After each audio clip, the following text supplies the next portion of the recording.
हर रात को जब हम सोने के लिए आंखें बंद करते हैं ना, तो हम कितने निश्चिंत होते हैं कि सुबह तो उठ ही जाएंगे। हम कॉन्फिडेंट होते हैं कि भैया जिस तरह से आज का दिन हमारा गुजरा है ना, उसी तरह से कल का दिन भी पूरा हमारे को मिलेगा, पूरा समय हमारा होगा। हमारे दिमाग में कभी ऐसा नहीं आता कि हमारे साथ कल कुछ भी हो सकता है। हो सकता है आज जितने दोस्त आपके हैं ना, जितने रिश्तेदार आपके हैं, वो सब के सब आपको छोड़ के चले जाएं, या आप उनको छोड़ के चले जाओ, आप एकदम से अकेले हो जाओ। कुछ भी हो सकता है। हो सकता है कल के दिन में आपके सामने ऐसी कोई मुसीबत आ जाए जिसका सामना केवल और केवल आपको ही करना पड़े। आप अपने आप को अकेला पाओ और कोई चाह के भी आपका ना साथ नहीं दे पाए। Anything can happen with you tomorrow. Even आज की नाइट में भी आपके साथ कुछ भी हो सकता है। अकेलापन हमारे जीन्स में पाया जाता है, क्योंकि हमें अकेला ही आना पड़ता है और अकेले ही जाना पड़ता है। ये तो हमारे कुछ वर्षों के सोशल कनेक्शंस हैं, जिनकी वजह से हमारे इतने जान पहचान वाले हो गए ना, हमारे इतने रिश्तेदार बन गए ना, हमारे इतने दोस्त बन गए ना। जहां हम काम करते हैं वहां पर हमारे बहुत सारे कोवर्कर्स साथी बन गए हैं। ये सब के सब जो दुनियादारी वाले रिश्ते हैं ना, वो हम सब इंसान बनाते हैं, हमारे खुद के द्वारा बनाए गए। We are the only who create the relations, only we make the friends. This is our choice, this is our decision कि हमें किसके साथ समय बिताना है और किसके साथ में समय नहीं बिताना है। क्या इस दुनिया में हमारा किसी के साथ जुड़े रहना जरूरी है जिंदगी जीने के लिए, अपने गोल्स को प्राप्त करने के लिए? The simple answer is no.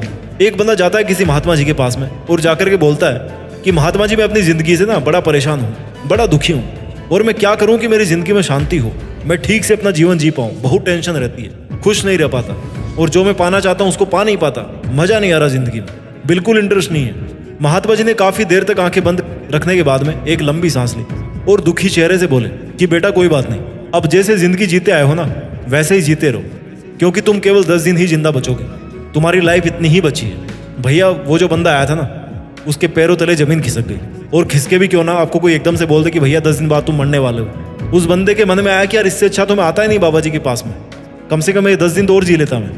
अब उसको पता लग गया कि भैया उसके पास में केवल 10 दिन बचे हैं, तो उसके दिन और ज्यादा मुश्किल से बीतने वाले थे। He was thinking like that. वो बिना कुछ बोले बाबा जी से उठ करके जाने लगा, तो महात्मा जी ने बोला कि सुनो, 10 दिन बाद तो तुम्हें वैसे ही मरना है, इसलिए तुम 10 दिन होते ही मेरे पास में आ जाना, क्योंकि इस दुनिया में तो तुम्हें शांति नहीं मिली, लेकिन जहां भी तुम परलोक में जाओगे मरने के बाद में, वहां पर मैं तुम्हें शांति दिला दूंगा, इतनी पूरी गारंटी है, मोक्ष दिला दूंगा तुम्हें। ठीक है महात्मा जी। आदमी ने दुखी मन से बिना महात्मा जी की ओर देखे हुए ऐसा बोल करके अपने कदम वापस अपने घर की तरफ बढ़ा लिए। कुछ समय तक तो वो बहुत ज्यादा दुखी रहा, उसको समझ ही नहीं आया कि यार क्या करूं क्या नहीं करूं, किसको बताऊं, कहाँ जाऊं। लेकिन उसके बाद में जो उसका हर चीज को देखने का नजरिया था ना, वो बदल गया। उसने केवल उन कामों पर फोकस किया जो वास्तव में उसके लिए जरूरी थे। उसने 10 दिन में एक भी गंदा काम नहीं किया, एक भी सेकंड उसने वेस्ट नहीं करी। उसने एक भी ऐसे इंसान के पास अपना टाइम खराब नहीं किया जिसके साथ वो नहीं रहना चाहता था। उसने इस धरती की हर चीज की खूबसूरती देखी। पेड़ कितने हरे हैं, बच्चे खेलते हुए कितने अच्छे लगते हैं, चांद कितना खूबसूरत है, पक्षियों की आवाज कितनी मधुर है, शाम की सुनहरी रोशनी में कितना सुकून है, हवा कितनी अच्छी महसूस होती है।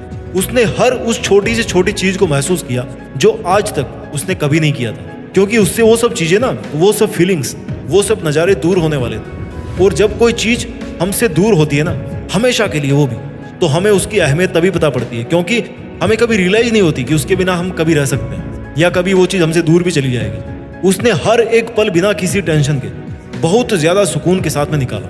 उसको फर्क नहीं पड़ रहा था कि उसके पास में पैसे कम थे, कार नहीं थी, उसको कोई फर्क नहीं पड़ रहा था कि वो किराए के छोटे से मकान में रह रहा था, उसको कोई फर्क नहीं पड़ रहा था कि कौन उसके बारे में क्या बोल रहा है, क्या सोच रहा है, कितनी बुराई कर रहा है, कौन उसकी बड़ाई कर रहा है, कौन उसको गाली दे रहा है, कौन उससे प्यार कर रहा है। वो इन सब चीजों से परे उठ चुका था। केवल एक सच्चाई को इतना करीब से जानने के बाद में ना, उसकी जिंदगी पूरी तरह से 10 दिन के लिए बदल चुकी थी। उसने अपनी जिंदगी के वो जो 10 दिन थे ना, वो इस तरह से जिए मानो वो पूरी जिंदगी इस तरह से नहीं जी पा रहा था। 10 दिन होते ही वो अपने घर वालों को बिना कुछ बोले उसी शांत मन से महात्मा जी के पास पहुंच गया, क्योंकि उसका अपने घर वालों से भी मोह इसलिए उठ गया था कि भैया ये लोग भी है ना, वो भी किसी ना किसी दिन जाएंगे, और वैसे भी मुझे बिना बताए जाना ही था, तो चलते हैं, क्या फायदा बताने का, कम से कम कुछ घंटे और चैन से जी लेंगे, एक ना एक दिन तो इनको भी वैसे ही जाना ही है। और उसने पैसों वगैरह की सब व्यवस्था कर दी थी, इसलिए अब उसको कोई भी टेंशन नहीं थी। उसने वो मिनिमम से मिनिमम काम किए जो जरूरी थे, और अपने आप को हर अटैचमेंट से दूर रखा। बाबा जी ने उसके पहुंचते ही पूछा कि आगे बेटा? हाँ बाबा जी। उस आदमी ने नजरें उठाकर एक मुस्कान के साथ में बाबा जी को जवाब दिया, डर तो नहीं लग रहा तुम्हें कि आज तुम्हारा आखिरी दिन है इस जीवन में? नहीं बाबा जी, मुझे बिल्कुल डर नहीं लग रहा। क्यों भाई? तुम्हारे तो बहुत सारी प्रॉब्लम थी 10 दिन पहले कि बाबा जी मेरी इतनी समस्या है, मैं क्या करूं, जी नहीं पा रहा, बाबा जी ने एक तिरछी मुस्कान के साथ पूछा। इस बात पर उस बंदे ने जवाब दिया कि बाबा जी, मैं अब इस संसार की हर चीज से मुक्त हो गया और मेरा ध्यान केवल और केवल इसी पर है कि अगर मुझे मरना ही है तो फिर मुझे फालतू के लफड़ों के बारे में सोच सोच कर टेंशन लेने की क्या जरूरत है, क्योंकि जो सबसे बड़ा मरना है वो तो मौत ही है ना।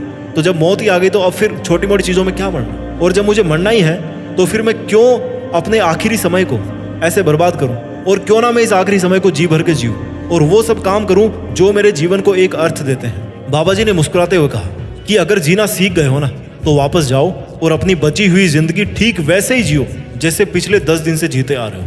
मैंने तुमसे झूठ बोला था कि तुम 10 दिन बाद मरने वाले हो, क्योंकि मेरे पास तुम्हें जिंदगी का मतलब समझाने के लिए इससे बेहतर तरीका और कोई हो ही नहीं सकता। जाओ और बिना किसी फिक्र के बारे में सोचे अपनी जिंदगी फिर से जीना स्टार्ट करो। उस बंदे की आंखों में आंसू थे कि केवल इतनी सी सोच की वजह से कि मेरी मौत होना निश्चित है, केवल इस विचार को सोचने मात्र से मेरी जिंदगी बदल गई है। हालांकि उसको अफसोस भी हो रहा था कि काश अगर वो इस बात को बहुत पहले समझ गया होता ना तो वो जिंदगी कितना और ज्यादा जी लेता। बट थैंक गॉड कि अब भी उसके पास में जिंदगी बची थी जीने के लिए, लेकिन वो बहुत आगे की सोचे बिना केवल आज की लाइफ जीने में यकीन रखेगा। काश हमें बचपन में ये चीज सिखाई जाती कि हम इस बात को कभी ना भूलें कि हमारी मौत होना निश्चित है। काश इस मंत्र को हम हमेशा याद रखते कि जब हमारी लाइफ की वैलिडिटी अनलिमिटेड नहीं है तो फिर हमारी समस्याओं की वैलिडिटी अनलिमिटेड कैसे हो सकती है। हमारी सोच फालतू में इतनी अनलिमिटेड क्यों हो सकती है कि अब मैं क्या करूं, कहां फंस गया। यार, problem is just a little part of your life and the life duration is very very very very small part, very small part on the time scale of universe. अकेला कौन नहीं है?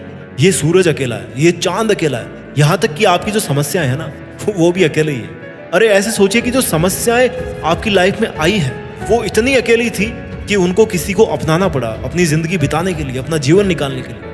हर कोई अकेला है, अकेले सब है, अकेले आए थे और अकेले जाना पड़ता है। अपनी जिंदगी की धुन को खुद ही बजाना पड़ता है। और ये जो मुश्किलों का और अकेलेपन का ताना बाना है ना, ये केवल हमारा नजरिया है, नजरिए के अलावा और कुछ नहीं है। इस दुनिया में कोई एक कण ऐसा दिखा दो जो अकेला नहीं है। हर एक कण का अपना एक अलग अस्तित्व है, अपनी एक अलग पहचान है। और जब कण कण अलग होते हैं ना तो इंसान तो बहुत सारे कणों से मिलकर के बना है। उसकी जिंदगी में बहुत सारी चीजें आना लाजमी है और उसका अकेला होना भी लाजमी है। समय बहुत तेज है और जिंदगी बहुत छोटी है, लेकिन कुछ करना चाहो ना तो उसके लिए जिंदगी से बेहतर कोई और मौका नहीं हो सकता। इंसानी जीवन में पैदा होना एक प्रिविलेज के साथ में पैदा होने के बराबर है, बिकॉज हमारे पास में सोचने की ताकत है, अपने विचारों को व्यक्त करने की ताकत है, अपनी जिंदगी को सुधारने की ताकत है। वो पावर है हम में, इंसानों में। हमारे पास में उन 84 लाख जीव जंतुओं की प्रजातियों की तुलना में ऐसा कुछ है जो उनमें नहीं है। हमारे में इंटेलेक्चुअल है, विल पावर है, डिसिप्लिन है, और सबसे खास बात कि हमें ये सब समझ में भी आता है कि ये सही और ये गलत है। बहुत सारी खूबियां हैं जो केवल और केवल इंसान होने के बाद ही आपको मिलती है।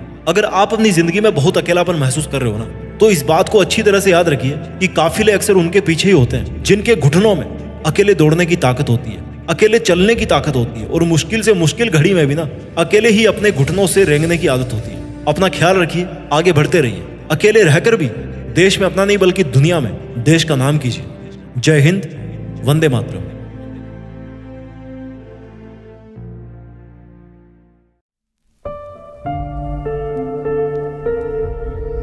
जीत फिक्स।